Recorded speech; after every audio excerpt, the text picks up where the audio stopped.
Avatar: Last Airbender. This episode is a really good episode. It did bug me a little bit, and we'll get into that.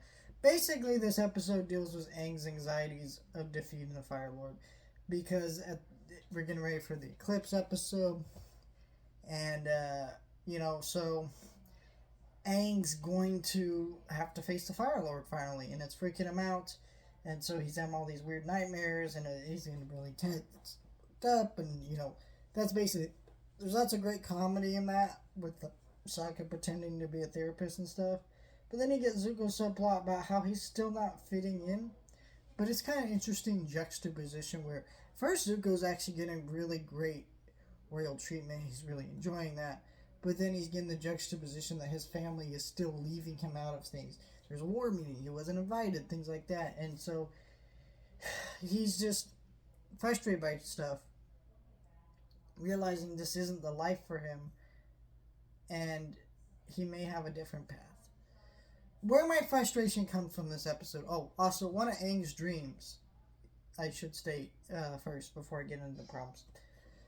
One is a moment where you see Zuko and the eclipse, which is the moment where Zuko actually, which is by the way when the episode where Zuko makes his choice of where his future is going to lie with Avatar Aang. And that is a great moment in the episode because it's a hint to what's going to happen, and also just a hint that hey, Aang's going to need Zuko to defeat the Fire Lord. That's the missing piece. He doesn't know firebending, so yeah. Where my frustration lies within this episode is just the dreams themselves. The one other than the one I just mentioned, all these dreams are very comedic. They're like Aang losing pants, and I get Aang's supposed to be a kid, but it's hard to really buy into Aang's frustration and fears within this episode if they're just played goofy. Like, why is Aang not wearing pants in the dream? Whoa, whoa, whoa!